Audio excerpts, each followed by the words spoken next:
What's up, people?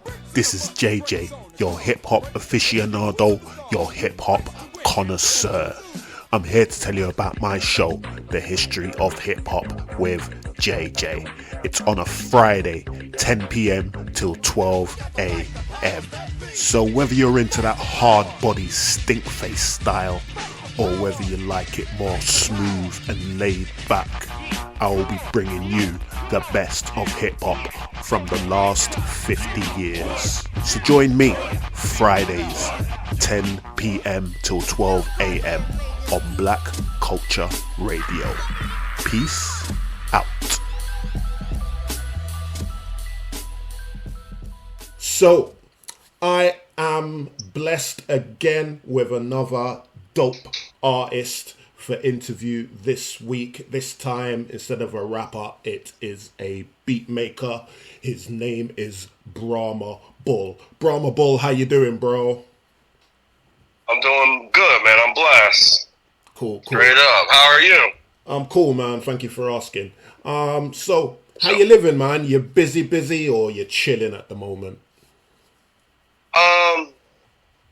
I went through the chilling like a couple weeks ago. Mm-hmm. Like, I didn't make a beat. I went back to the East Coast. Mm-hmm. I saw my family. But right now, it's just, I got out of the little rut. It wasn't a rut. It was just I wasn't making beats every day. Mm-hmm. But I'm just chilling right now. I'm kind of getting back into the groove a little bit these past week or two. Mm-hmm. Cool. All right, cool. So I want to get back to the essence. I want to get right back to the beginning.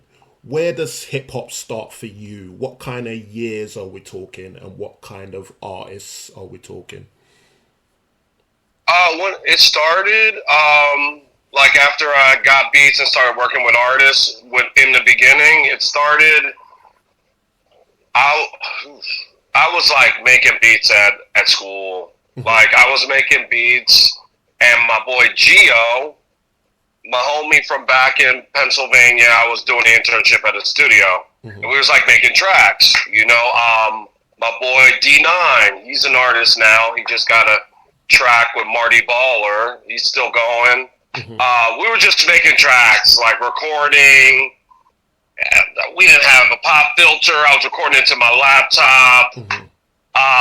It was a struggle shit, you know what I'm saying? Like, trying to make it as good as possible, and we were making mixtapes. So we would make like mixtapes with the hottest shit on it, but put our tracks first. Yeah.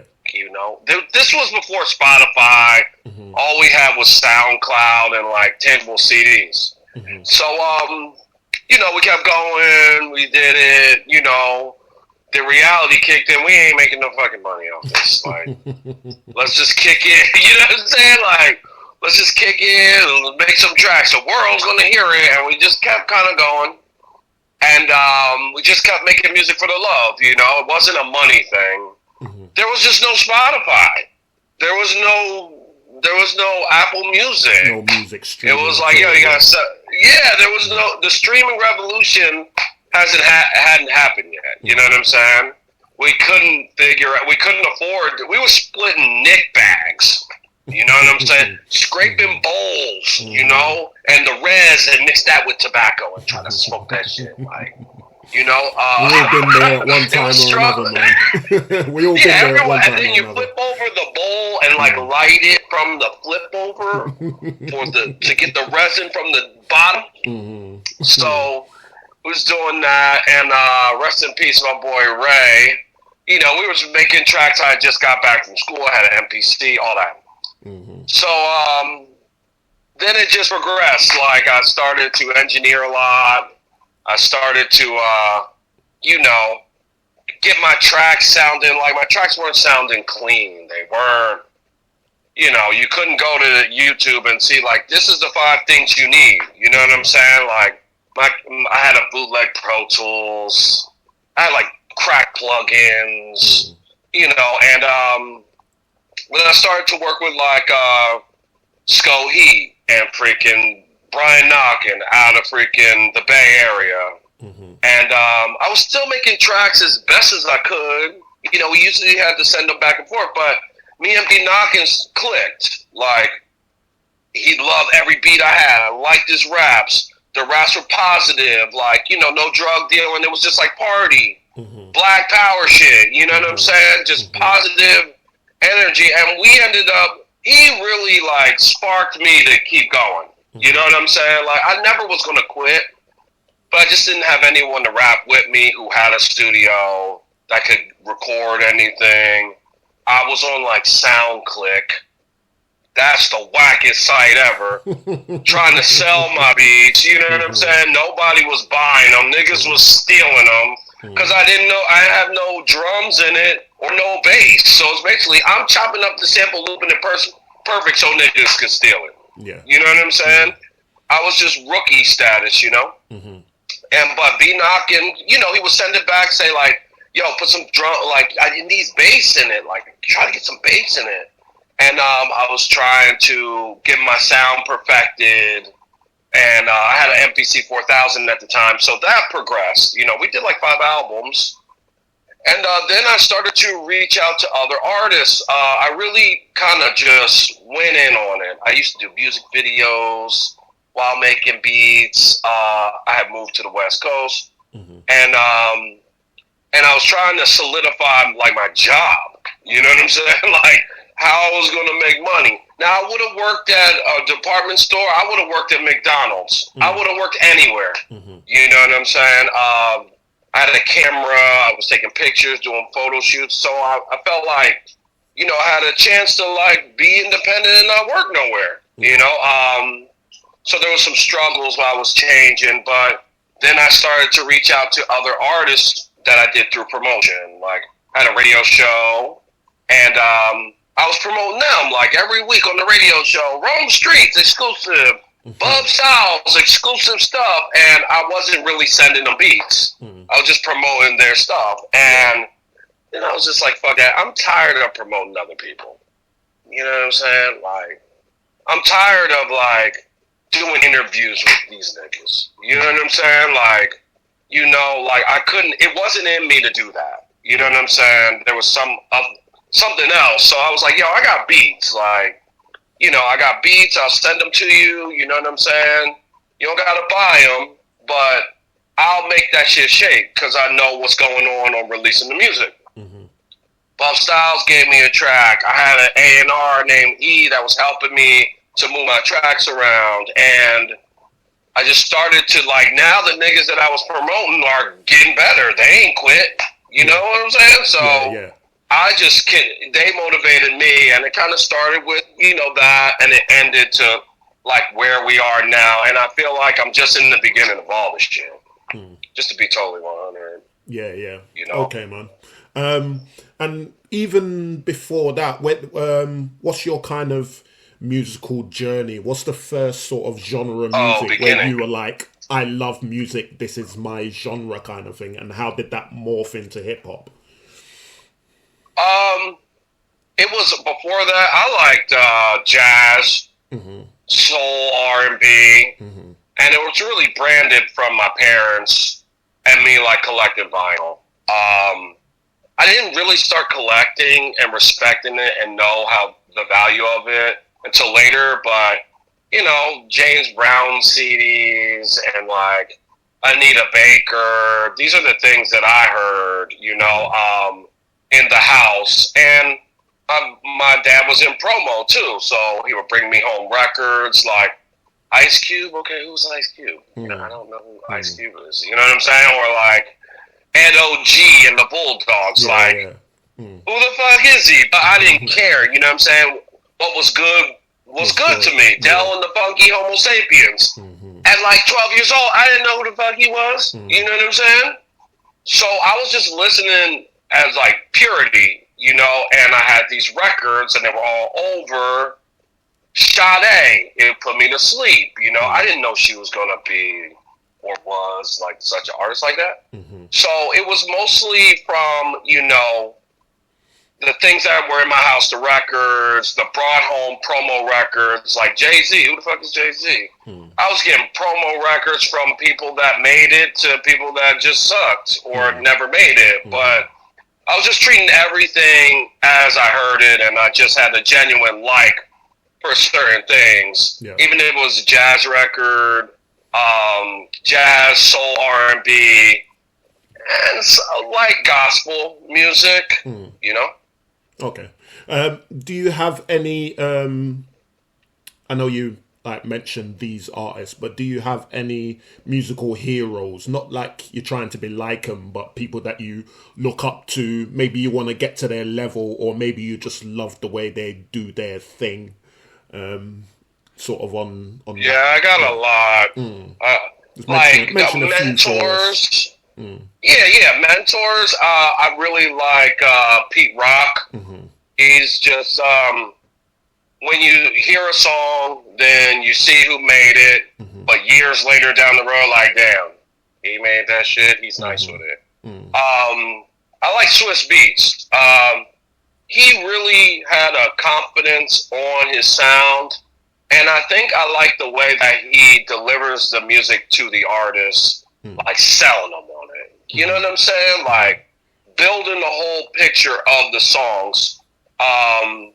I like that aspect of Swiss Beats. Like he'll put that shit in there, and then like everybody will just be like, "Yo, I can't deny this." So I really like that aspect of Swiss Beats of his presentation. Jay Dilla, just his work ethic. Oh, of course. And the way his demeanor of a producer really is. You know, and how he's made himself like kind of majestic. And like the techniques that he uses, he made his own wave. You know, even though that was even before niggas figured out how he cut his shit up, which I think is kind of like dry snitching, but it really brings up his legendary status. Jay Dilla, I like The Alchemist. I like the way he puts things together. And adjusting to the sound, because he knows he's the leader of the sound. So like, yo, I ain't gonna put drums in my beat. Like now everybody's not putting drums in their beat. Like he knows he's the leader of where the sound is going, and he kind of blew up Earl Sweatshirt. You know what I'm saying? Like if you get a whole bunch of his beats and you just do whatever the fuck he say, you're gonna have a place in history. You know. And I just like, you know, mixtape guys and kind of underground guys. Swiss Beats is kind of up top, Grammys and all that shit, but I really like the street level production. I really like Havoc, just on how he simply makes things that you know it's him. You know, like the way he layers the beats. It may be like 4 sounds. But I know he like got a bottle of Henny there. I know freaking Prodigy is there. I know there's a dice game in the corner. I know niggas got 40 ounces and shit.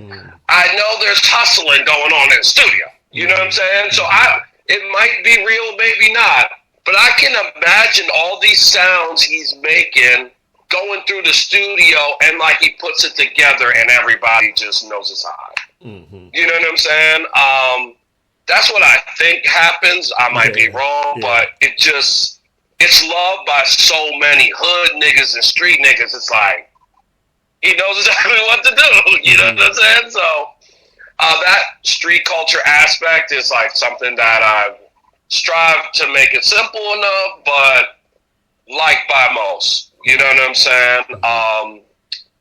And, you know, as far as like people in, you know, producers back in the day, I really like Leon Ware. Now, I've done some research on him. I really like the way he puts his songs together and stuff. It's really dope. And when I found out he wrote the Marvin Gaye album, I'm like, this is the real dude right here. You know what I'm saying? Like, the I Want You album was my favorite forever. Yeah. But he wrote the whole shit. And Marvin Gaye just did everything over. Now he could sing. Marvin Gaye is a special talent. He could sing better than him, but he wrote every line. Yeah. Like, you know, and then I dug into a little bit more of his stuff, and his albums are so good, you know. So he's like a sleeper, and as a producer, but Barry White, No. Isaac Hayes, like these dudes. I don't know if they're slept on, but they're legends. Yeah.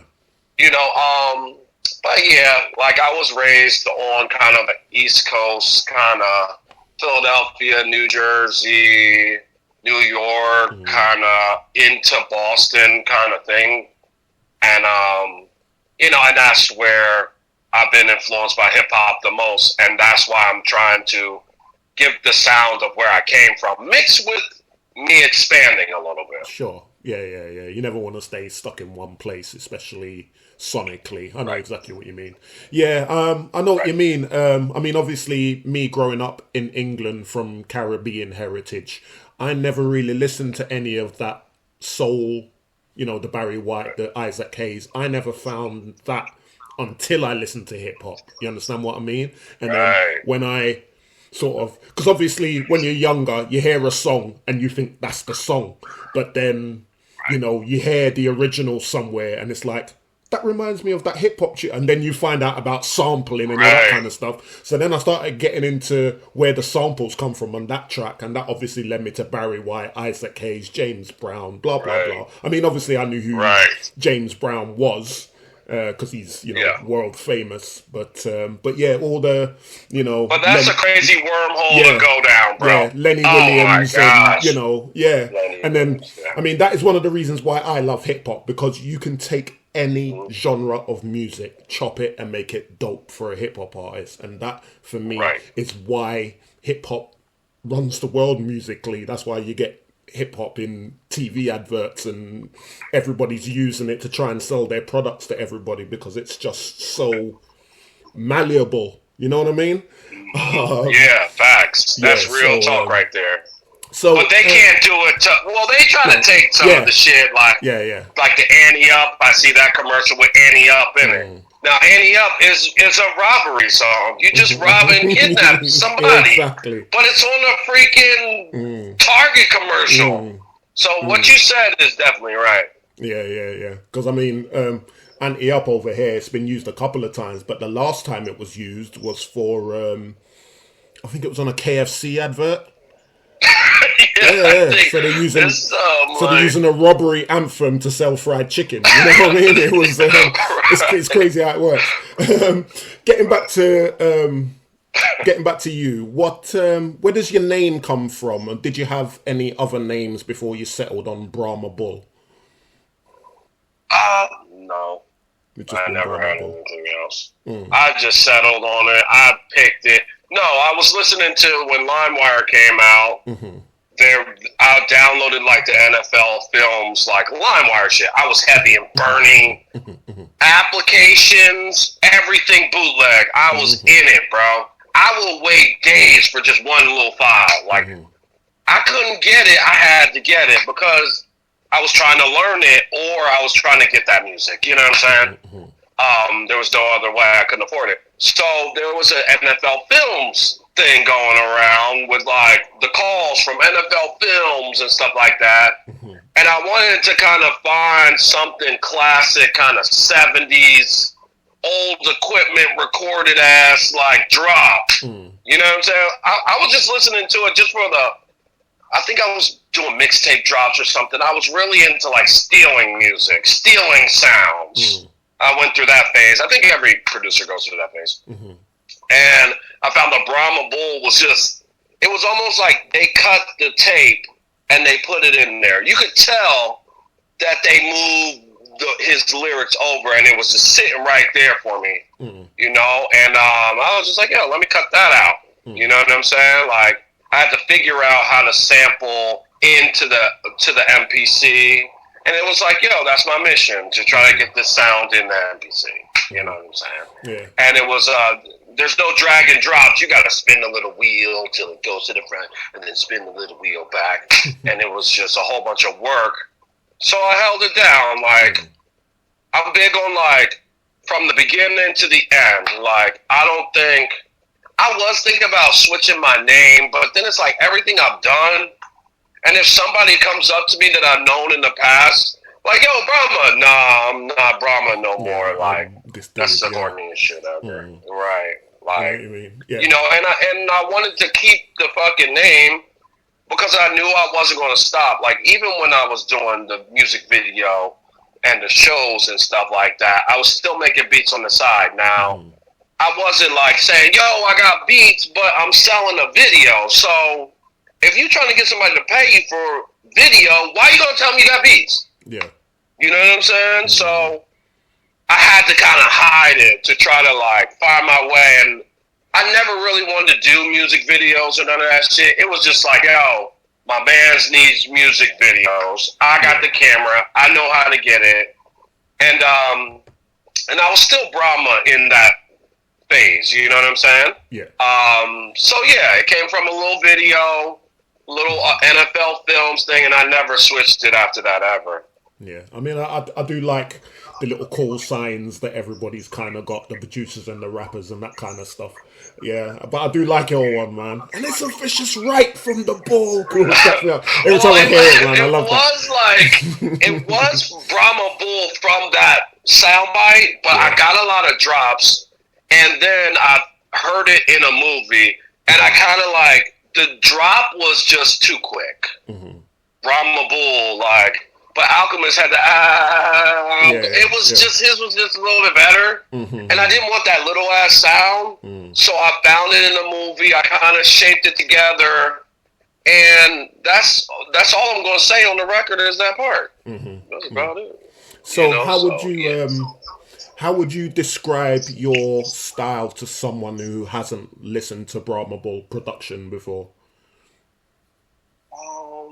I mean, you were saying before about Swizz Beats and the way he kind of sells it. So if you're trying to make a connection with a rapper, how would you give him the picture of what your beats are?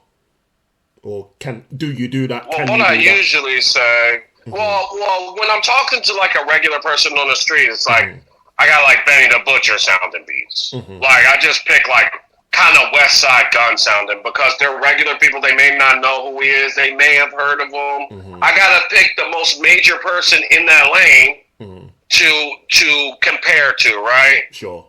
But they're like if I was telling somebody that didn't know shit, you know, old school hip hop type beats, you know, cultural hip hop culture beats or boom bap. That's what I would say to somebody that didn't know shit. You know what I'm saying? Sure. If it was like an artist, I'd be like, you know, kind of Ninth Wonder, but with a boom bap kind of crunch on it, you know, and it's got the low end, something like that. Because I like having low end. It was just so many years of not having a low end, and that's just evolution of production is knowing to get the low, middle, and high right, and not too blaring, you know. So I usually say like Ninth Wonder kind of sounding beats, like classic hip hop beats. But I think, you know, I do certain things with the drums that I don't think they're not like scattered, but they're placed. And I try to keep like 1 foot in boom bap, 1 foot in like kind of the locks, kind of pop hip hop. It would be like a combo. And I'm not saying the locks or Styles P is pop hip hop, but I just did the song with Michael Christmas. Now he's not boom bap. You would consider him alternative hip hop, right? Yeah, sure.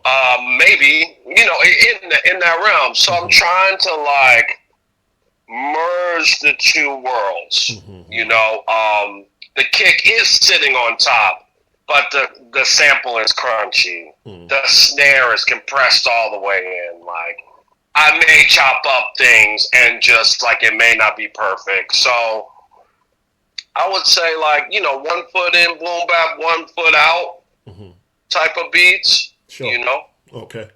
Do you create your beats with artists in mind, or do you just, do you create them with artists in mind, or is it just, this is fat, I'm going to make it kind of thing? No. I basically just make, it's more about them knowing that it's me. Like I'll do the first 8 bars. It'll have a break into the top. And it's really just, am I going to start with the hook, or are they just going to rap through and the hook comes later? Yeah. I do like songs with the hook first, because it's like the catchiest part is in the front. You know what I'm saying?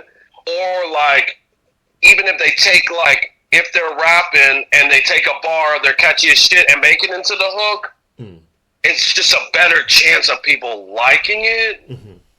If to me, everyone's different, because I'll just send the beat and I don't really have too much input about how you rap. I try not to, because they have input on me making the beat. You know what I'm saying? And yeah, I don't really make them with in mind. I try not to make them too slow. That's one thing I don't want. Sleepy. My bad. Okay. Did I mess it up? Okay. No, you're okay. Sleepy beats, and kind of like, I don't do lean. I am tired a lot, but I try to keep it a little paced up, just a little bit, if it's going to be on the low end of the speed. If it's you know, and then I'll go higher speeds with that. But yeah, I just try to make it so they know it's my beat. With the tag, you're gonna know, but I kind of want a sound. I'm not really making it for certain people, unless like, yo, Benny the Butcher say, yo, come through and bring some beats. Then I'll fucking go to a certain record. You know, if there's an opportunity there, or Conway or something, then I'm making a certain pack. But when I'm making beats every night and I pull up to the computer, nah, I'm just doing what I feel. Okay. So how long have you been on the West Coast, and do you think that's changed your style? I know you said you still got that East Coast sound, and I can hear it in your beats, but what do you think that moving to the West Coast and the time that you've spent there has changed anything in the way you think when you're creating? Definitely. I noticed it, because working with B Knockin', I would send beats, no drums and all this shit. He was like, nah, bro. We need a trunk rattler. Like, you know, even working with Mischief in San Diego and Trackwide, like, they're like, yo, you on the West Coast now, man. We need some bass in our shit. Or like, you know, you got to feed the low end. Like, I could mix it and raise the low end and it would sound fine. But we need some, you know, this is the West Coast. And I'm like, okay, bet. You know, like, they really turned me around to know that, like, okay, y'all think this is hot. Because I had to fit in. I needed artists for my fucking beats. Like, you know what I'm saying? And they really helped me with that low end. Now I have a method of how I do it. And it used to be blaringly loud on a lot of my tracks. But now I got it sitting in there, like, right. So West Coast has affected me on that. And as far as like the layering sounds, like the, you know what I'm saying? Like that little shit you may not hear, but it's in there type shit. Yeah, and it doesn't sound right without it. I know what you mean. Yeah. Right. And and the ranges of where to put it, it's like you know, they really helped me with that. And that's like what I learned from the West Coast, that like, you know, the spacing and the sounds can affect the sample, but you don't have to hear it. You know what I'm saying? And it'll sound like the sample. So, you know, and I've upgraded a lot of my plugins. I don't steal them anymore. You know what I'm saying? Like, I really, it doesn't matter. Like, the Waves plugins are fire. They do everything, but there's certain ones that have a certain sound. And sometimes you want a $5 program or a free program to like degenerate it, or it doesn't matter, because an engineer that got 200 gold records and fucking just did the Doja Cat and the Tyler the Creator and every new shit, he's like, these plugins don't even matter. You know what I'm saying? The type of plugins don't matter. It's just, what does it do for your sound. You gotta control it the right way, and you'll know which ones are added to your sound. Because I use the same plugins almost every time, you know. So yeah, I learned a lot about bass, atmospheric sounds, and just spacing. And the hook thing I learned from the West Coast, because if you hear any West Coast thing out here, the catchiest part is in the beginning, like, and they really taught me a lot. Yeah. Okay. Yeah, I'm definitely with you on the low end. Like I said before, obviously being raised in the UK and being raised in Caribbean and reggae music, obviously the low end is the bit that grabs you, you know. So yeah, I know what you mean. One of the reasons why I got in touch with you was at the time Evolution 4 was just on repeat. Like, that album is dope. I mean, obviously from then I've checked out your whole catalogue, but that Evolution 4 was, for a couple of weeks, that was more or less all I played. How does something like that come together? Is it stressful trying to keep track of so many moving parts, or is it pretty easy? It's not stressful. I don't let it get stressful. You just gotta, I think it's just the coming together of all those songs. And you have to have songs while you have songs out. You have to work while the songs are out. And it's like 5 new tracks on there. So even with me dropping singles, to drop the first one, I need 5 more in the tank, 8 more in the tank. So then you set up the next one, and you gotta keep working. Now, everyone works at a different time. Like, Vic Spencer took 2 weeks. Some niggas take forever. Like, you know what I'm saying? And, you have to, and I get it mixed with the homie, so I gotta send the tracks over. And then sometimes I sent them, the 2-track out of the machine. So I want to mix the fucking beat, you know what I'm saying? But I don't want it to take the feel away. So, and I can't change up the way it's placed because that will mess up their verse, you know? It's a lot of work. It's almost like building a house. But I had Evolution in mind when I started. And I wasn't just going to drop a record. I don't think I have that much popularity yet. Yeah.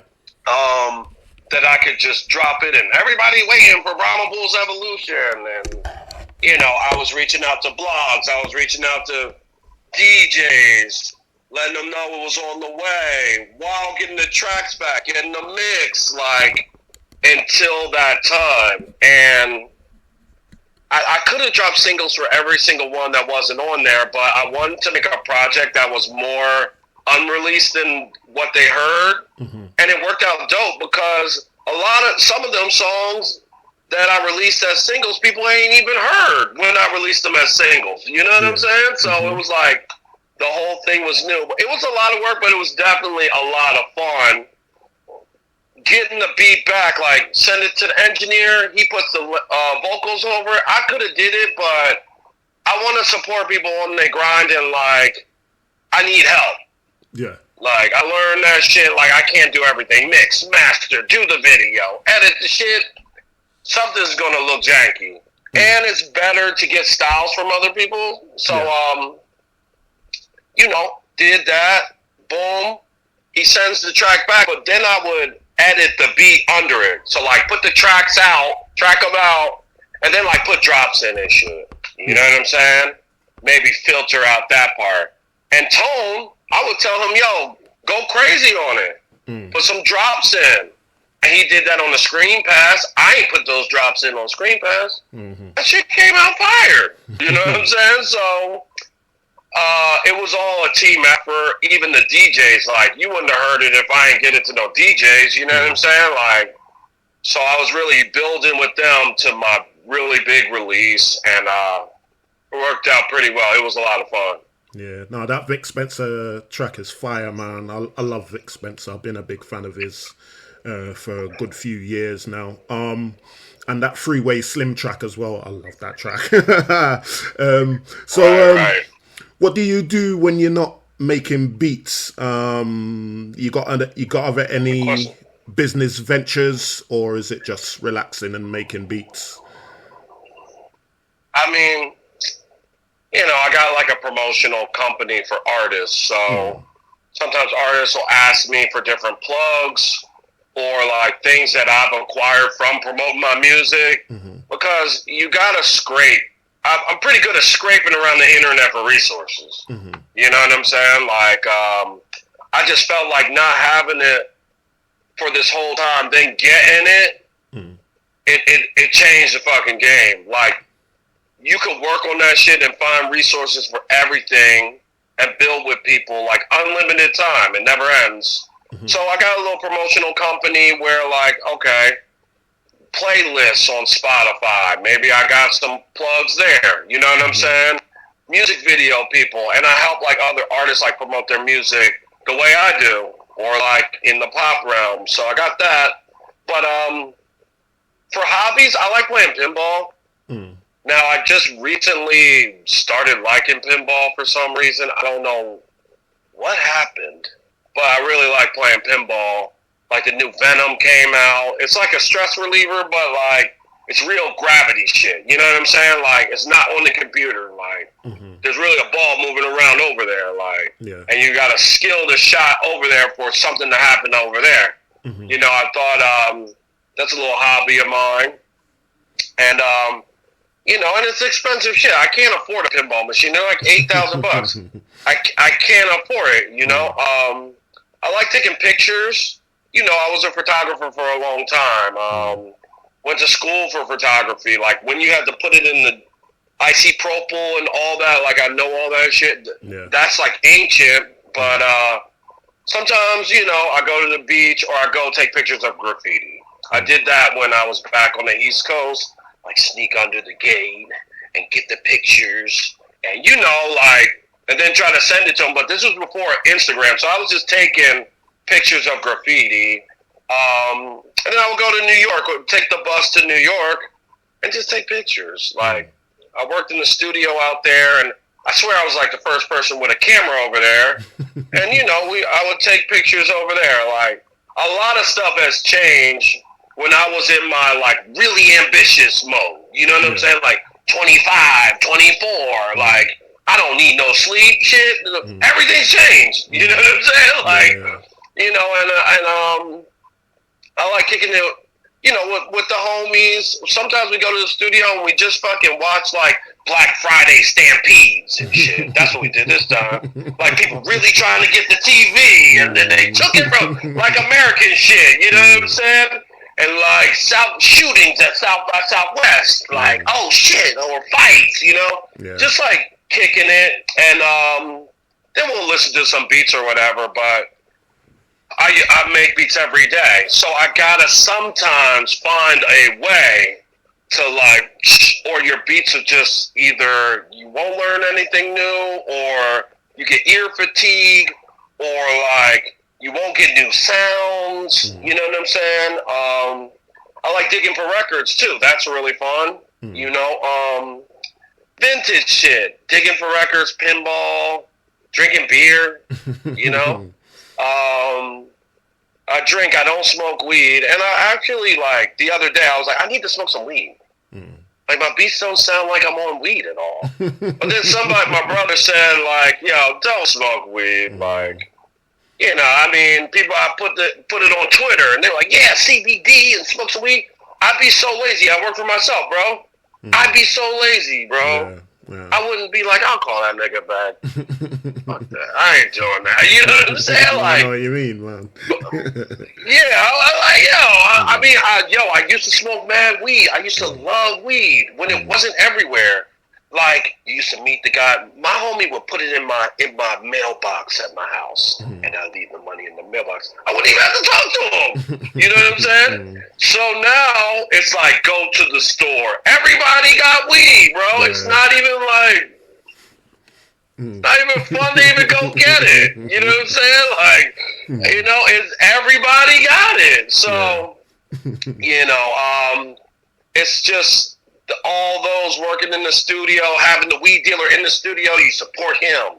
You know, I mean, but everything's changed, and I love the change in all the music. Like, this whole shit is just fire. I love the progression. I love the way the beats are. Like, I'm not one of them OG hater niggas. You know what I'm saying? Like, me neither. I just love all this shit. I couldn't do this show if I was. I mean, if I was, I wouldn't be talking to you, obviously. But you know, so right, bro. do you know what I mean? Because just let this shit grow. Yeah. You know what I'm saying? Like, pause. Like, this shit is crazy. You know, and I like everything. Like the murder music, the peaceful music, the no drum, the drum, all the shit, alternative, emo, hip hop. Now they need to release their shit. Like, just do it, man. I mean, I always say that, man. I always say, if you're from an old school back in the day, like, if that's your kind of thing, late 80s, early 90s, like, you can still find that now. There's still new cats making that kind of music.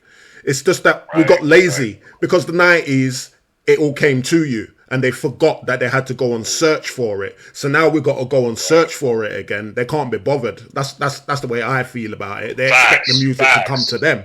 But obviously, you have to go find it again now. You know what I mean? Everything's gone underground again. If boom bap is your thing, it's there. Do you know what I mean? Like, I always get in arguments on the internet with people saying that it died in the 90s and they ain't listened to anything past 2002 and all that kind of stuff. And I'm like, you've missed so much. Because not only is it disrespectful to the new cats that are still doing it, it's disrespectful to the guys from that era that are still making music. It's like I say to people, bro. Styles P was... from about 2014, 2015, he was making 1 or 2 projects a year. And he's only just retiring now. So how much, if you're a Lox fan from the 90s, Money, Power, Respect, and you're not listening to anything that the Lox have done past 2002, are you a Lox fan? You know what I mean? No. Or Havoc, or anybody that's Wu-Tang, you know, Method Man. Wu-Tang, look at what Method Man's doing. You know what I mean? The last couple and I like years. to see them get old, nigga. I like to see the gray hairs and fucking them still like pressing the buttons with trying to find the new sounds and like I fuck with that shit. Like they're still doing it. You know what I'm saying? Like even when I heard that the first time, it was like, what the fuck is this? And they still going, and that was like nothing. And they was like 19 years old, bro. Like they were really born into this shit before I even knew what the fuck it was. You know what I'm saying? Like. You should be happy that they still here and they giving the knowledge or just putting on. Because rock people can get old. Yeah. Pop people, Aerosmith and all these motherfuckers can get old and wheelchair them out and you know. But why can't hip hop have old niggas? Yeah, they tell you about. I don't get that. 30 years old and you're done and all that rubbish. Yeah, it's rubbish. What? I mean, and I like that they get to change what they're talking about as well. Because obviously, when they're 19, they're talking about running the streets. You're 40 years old. You're not running the streets anymore. So they talk about sitting back, watching the young cats run the streets and try and give them the knowledge. You know what I mean? And try and, you know, or try and get them to stop running the streets and show them that there's a different way, you know? And it's nice to hear that in the rhymes because obviously, you know, you're still running around the streets with a gun at 47, 48 years old. You know what I mean? So, you know. No, because it's going to match us. You're going to get a better percentage of listeners that grew up with you and shit. You know what I'm saying? And it'll match. Like, that's what's missing with, like, these, like, quick little blow-up people. Like, you know what I'm saying? They don't have no history or nothing, like, so they're not authentic. It's just, like, internet quick little attention span shit. But with these legacy artists, like, you're always going to have, like, you can still do a show and have like 400 or 500 people there easy in a little ass town. So I know you said you've only just got into making beats again the last couple of weeks. What's next for BhramaBull? What's coming up? Have you got any plans, or is it just making beats and see where it goes for now? Well, I'm expanding it because I can draw really well. Like I have sketchbooks full of like drawings. I'm really nice with the computer, and I've edited so many little I gotta bring out some more creative shit that I can do. Nobody knows that I can draw. You know what I'm saying? Like little cartoon characters and merchandising. Like I'm not doing that well enough. You know what I'm saying? Like I signed a deal over in Australia. This company named Blue Pie Records, and I'm really doing it for the love, like too much. You know what I'm saying? Like, niggas will buy shit. You know what I'm saying? So I got little drawings. I did a shirt like this hoodie right here. I did with the homie Degree with Bizarre Cargo. But everybody's asking me, yo, I'm trying to buy the hoodie. It ain't even for sale. Like, I'm not like, I gotta shoot for more money. You know what I'm saying? Like the whole For the Love. I got 20,000 subscribers and followers and shit. Like, I need to start merchandising and selling some vinyl, some tapes, some little figurines. So I did create, like, with Gravity Entertainment, I got a poster. I already printed it up. And it's all my drawings on, like, one little page. And then with Blue Pie, I'm going to have a record, but it's not going to be, like, a distributed record. We did a deal where they going to pull songs from all my CDs and make one, like, compilation kind of mixtape series. Okay. You know what I'm saying? So they're going to pull all the dark songs and, like, we get a cover for, like, BhramaBull Darkness album. You know what I'm saying? And repress up those and only do, like, 100 so it goes up in value later. You know? Okay. So merchandising and selling shit, I got to do that. Yeah, diversify the income streams. Right, you know, I mean, I'm grinding every day with my regular job, but I'm missing out really on, and people respect, like, people want the shit. It's not about paying for it. And now I think my whole luster of being behind, Mystique and who is this guy type shit, that shit is over. You know what I'm saying? I gotta sell some shit. Okay. Thank you for doing this, man. I appreciate it. No doubt. Let's get it, man. The history of hip-hop from JJ. The history of hip-hop with JJ. The history of hip-hop with JJ. Baby, can I have an ice, We are Black Culture Radio. We are Black Culture Radio. We are Black Culture Radio.